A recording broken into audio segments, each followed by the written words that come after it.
Hello, I am Myrkur and you are watching Metalshop TV.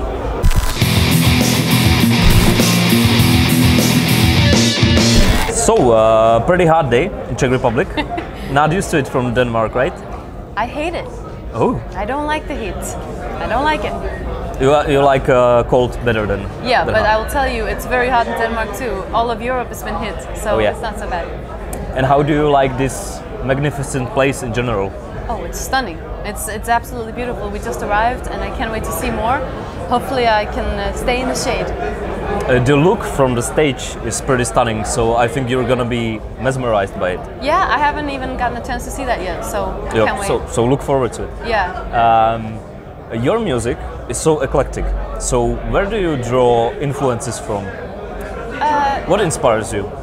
Well, my main inspiration is mostly to be out in nature and to experience it, and you know, the silence, the beauty, the brutality, all the different aspects of Mother Nature in general, and also older fairy tales, sagas, you know, yeah, that kind of stuff. And if you could name like a couple of bands or artists that inspire you?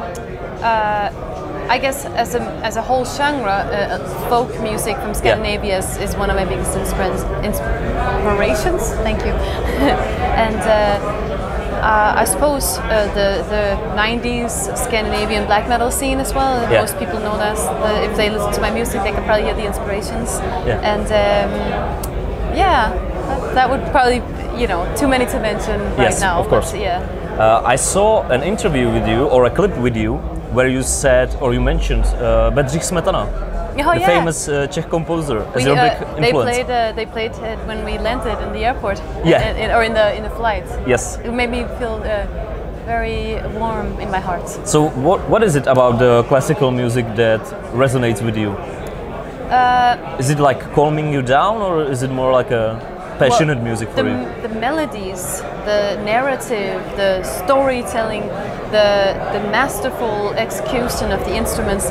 And I started my life by playing, my musical life, I suppose, by playing violin. Yes. So I think it will always have a very special connection to my upbringing, and I don't know why it makes me feel closer to something divine. I think, you know, certain genres or certain art forms can do that to you. Yes. And other art forms just give you, you know, you feel good or strong or bad or scared.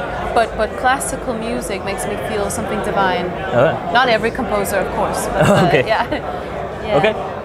Well, I know I'm gonna butcher the name of the song so badly, but my favorite song from your latest album is Jméno. Am I saying it right? Yeah. And I like that song because I think that's there's such a strong essence of black metal. Yeah. Could you tell me more about that specific song, how it came together, and what is its meaning? Yes. Well, the song in itself is sort of.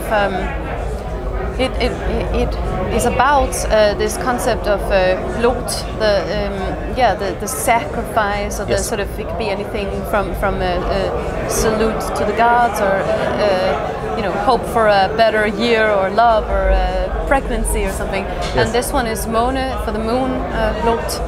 And then musically, I actually, when I started writing it, I was considering it more in almost like a doom riff. Yes. With slow drumming, but then when we came to the studio, it just started to make sense to me. This in collaboration with Randall Dunn, who produced it, to see it as this like arrow that just kind of went, you know, really fast. Faster. Yes, and doesn't.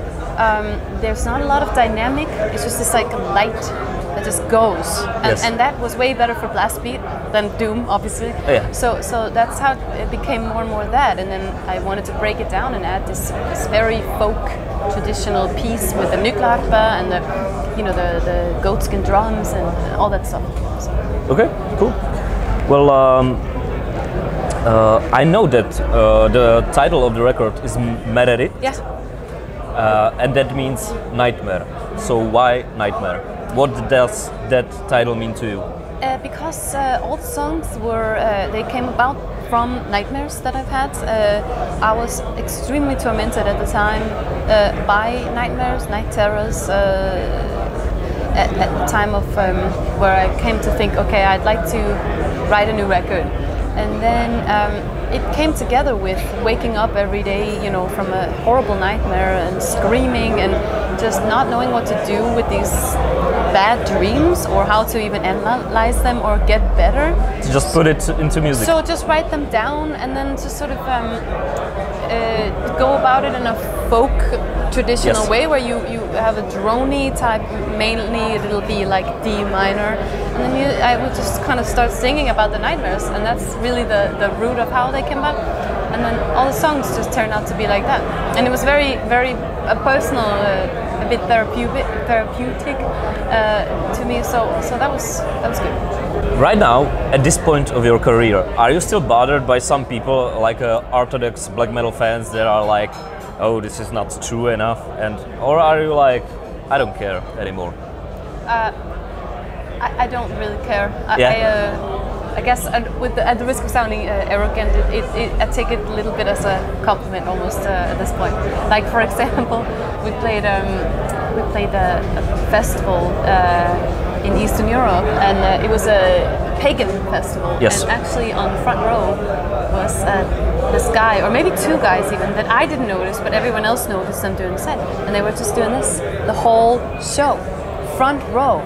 And I was kind of sad that I didn't see it, but I've seen videos, so I know it's true. I know they didn't make it up. They did do this the whole show, and they were so dedicated to flipping me off. Just the whole show with the finger. The whole concert. That's a long concert, and I think maybe their arm. That is some dedication. It's so dedicated. So I think that my bandmates thought maybe I would, be sad, but I was kind of like, wow, it's almost impressive, this kind of dedication. So to have such a passionate I respect haters. Passion, even if it's against me. Yes. I will say that. So I really I think we need passion today, and even if it's hate towards me or whatever it is that I do stand for in their mind, I think it's good. And I think it goes in a good way for you because you received record of the year last year by Metal Hammer. Yeah. That must felt pretty special, right? To beat like a Mastodon and all that huge bands. Well, that of course I didn't think too much about that, but it was really nice that it wasn't sort of like female singer of the year or something. Yes. It was like record of the year, best record, with all these songs that I wrote, and of course that that does feel like okay. There are some people that do care about what I do. Definitely. Yeah.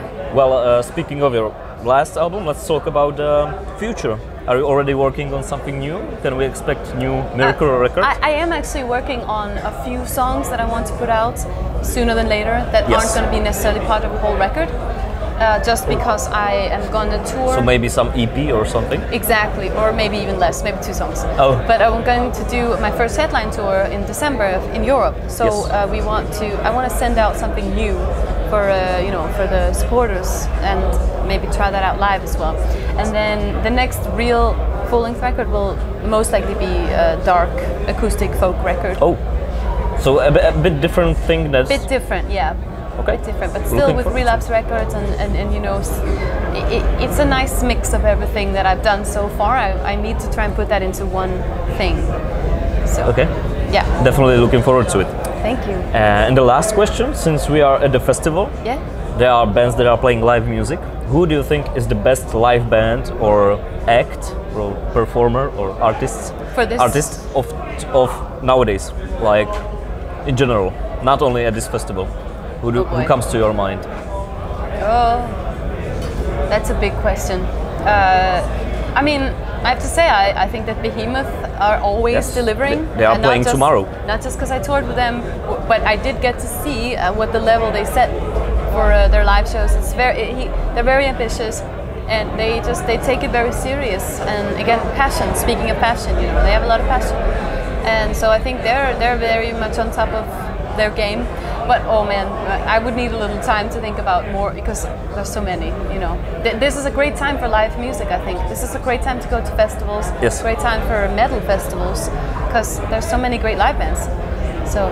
And are you like, I'm doing my thing, I'm gonna do what's right for me, or are you like, are you trying to take when you see someone who's, for example, great live? Are you trying to like be inspired by them? I don't think that necessarily. What I do is not like when you see Behemoth, are you like, I want to do this too? No, not at all, because they represent a whole different thing. Yes. But I respect it, and a good live act is a good live act. So, but for me, it's a totally different singing style and universe. But I do think I haven't been good enough to go to live concert and check out bands, because if it's not because you want to be like them, but it is inspiring. Yes. Because you just definitely. Musicians, we feed off of that kind of energy. It's really nice. So that's the good thing about all these festivals I played this summer, is that I have been able to check out different bands. So that's nice. Okay. So thank you so much for your time. Thank you. Greatly appreciate it, and have a nice show. Thank you. Thank you so much. Thanks. Myrkur from Metalshop TV. Rock on.